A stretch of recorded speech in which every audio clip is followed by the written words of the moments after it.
History facts are the source of this film.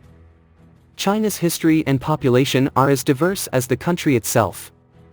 In addition to kites, porcelain, and silk, this culture also gave us acupuncture, gunpowder, paper money, and a bevy of other game-changing inventions and discoveries. Its intricate culture is firmly based on tradition and honor. Different family dynasties governed over ancient China for millennia, each leaving a permanent imprint on history. The poetry and simple elegance of Chinese art conceal the delicate imagery and violent military strength that fostered expansionism and conquest. It would be easier for us to comprehend the intricacy of this distinctive and intriguing culture if we first take a quick look at China's past. Although people have lived in China for a far longer period of time, historians consider the Xia Dynasty, which ruled between 2100 and 1600 BCE, to be the first Chinese dynasty. However, the only information we know on the Xia Dynasty comes from books that were written approximately 1300 BCE, a long time after this dynasty's rule had ended. The Tang Dynasty, which began approximately 1600 BCE, has unmistakable evidence. The vassal state known as Zhou served as the Tang Dynasty's administrative hub. The Tang Dynasty's peasantry subsisted on the rice they grew, while the ruling elites ate beef, hog, fowl, and venison. To stretch their meager protein allowance, Chinese peasants invented a method of chopping fish, poultry, or eggs into tiny pieces that were stir-fried with rice and pieces of vegetables. This method of cooking is still widely used in China and other parts of the world today. The Chinese writing system started in the Tang Dynasty as well. Beginning as a collection of pictograms, the Chinese script evolved over time to become more of a symbol than a literal representation of the images.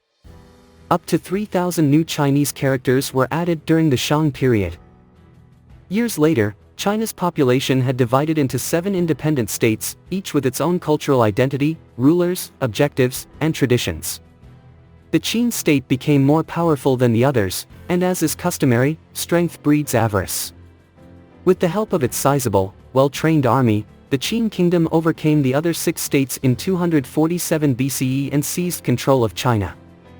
Even though the Qin army was strong, if the other 6 states had united, they could have defeated it. Nevertheless, they decided not to cooperate against a common foe. The Qin dynasty began to exist when the final state collapsed.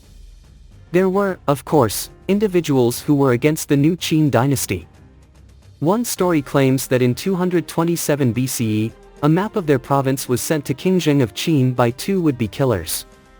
The rolled-up map, however, had a dagger concealed inside. The assassins were stopped when the long dagger struggled to emerge from the map, giving the king's guards time to capture them.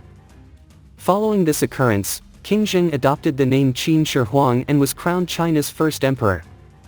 As emperor, he made an effort to avoid being seen by his subjects by hiding in a temple and using a network of elevated, tree-lined roads that were created just for him. Despite being absent from his community, Qin Shi Huang's commands were followed all over the country. He was quite particular about consistency. To ensure that the ruts in the road were uniform, he wanted the cart's wheels to be spaced uniformly apart. Additionally, he uniformized all weights and measurements. His biggest achievement as emperor, however, was ordering the building of a structure known as the Great Wall of China, which can be seen from space. In 1211, the formidable Mongol leader Genghis Khan attacked the northern part of China. Battles continued, and by 1234, the Mongols had completely overthrown the ruling Jin dynasty. After Genghis Khan passed away, his son Ogedai Khan assumed control of the Mongol horde, but he too perished in combat. Kublai Khan and Hulagu Khan, the grandson of Genghis Khan, succeeded him as rulers. The brothers decided to attack a commerce center protected by a massive fort. They were unafraid and employed their hidden arsenal of trebuchets, or catapult-like weaponry. The thunder crash bombs were metal cylinders that exploded with gunpowder, but the Chuangzi Nu was a weapon that could fire a barrage of flaming arrows at the opponent.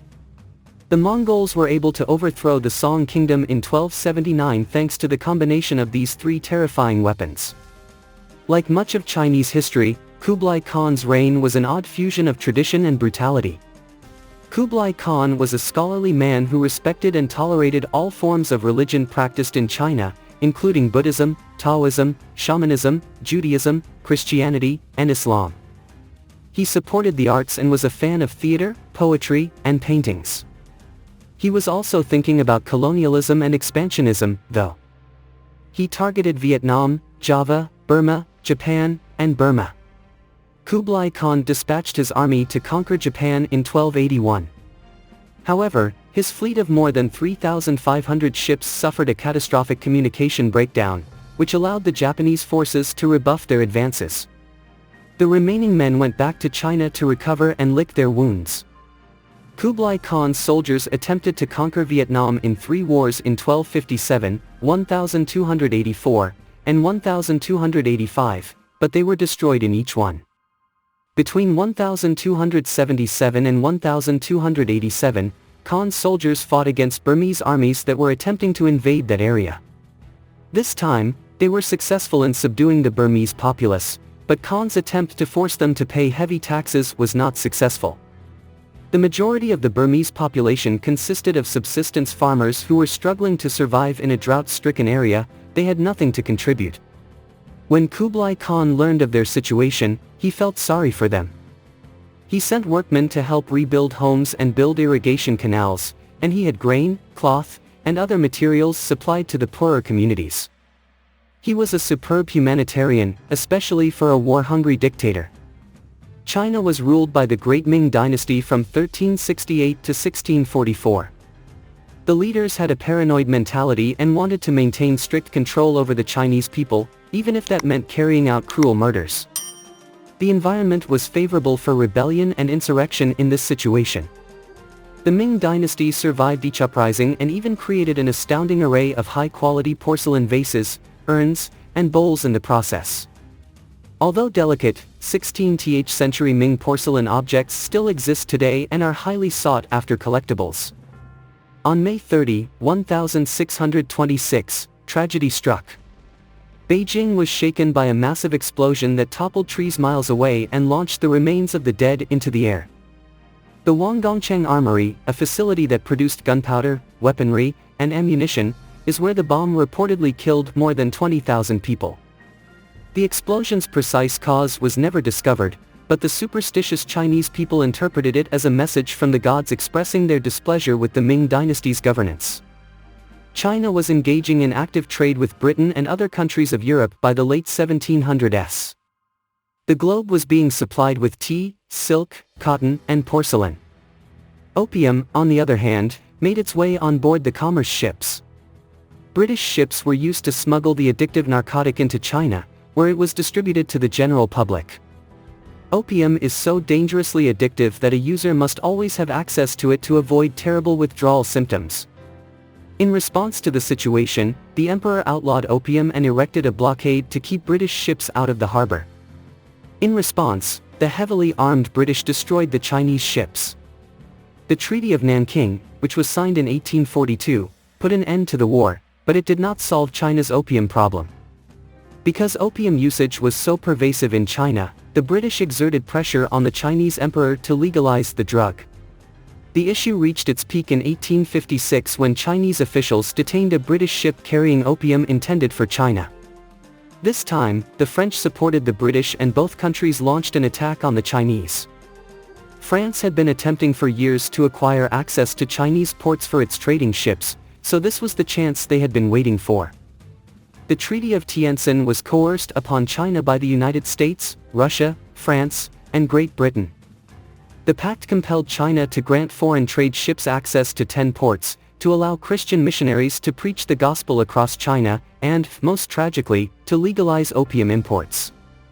Midway through the 20th century, various political philosophies and factions were tearing China as a country apart. Mao Zedong issued a bold proclamation after assuming power. He formed the People's Republic of China, a new administration with a new name. Mao positioned himself as the champion of the working class and the average man, but he aimed to create a society where everyone shared the same viewpoints. He even ordered the assassination of affluent capitalists who didn't suit his vision of a cohesive community. He slaughtered those who disagreed with him. He urged people to denounce their relatives and neighbors who disapproved of the Mao regime and sent thousands of them to labor camps for forced labor. Mao Zedong launched the Cultural Revolution in 1966 in an effort to purge Chinese society of counter-revolutionary tendencies and those who promoted them. He shuttered the colleges because he thought education produced capitalists who wanted to take advantage of labor. Mao was paranoid and believed that members of his own government were plotting to overthrow him. As a result, he overthrew his own government. 20 million people were slaughtered as a result of the atrocities, famine, and starvation. Deng Xiaoping took over as party leader after Mao Zedong passed away in 1976. Reversing the limitations and fear-based culture left over from Mao's Cultural Revolution was Deng's first priority. He restored public services, reopened universities, and brought order to China's disorganized administration. Since then, China has developed into a major global force. China is a world leader in manufacturing and exporting, and it has overcome many of its previous issues to experience stability. China is an emerging global superpower with the capacity to compete with the United States in the areas of economy, technology, military, and diplomacy. If you enjoyed the video, please hit the like button and subscribe for more videos.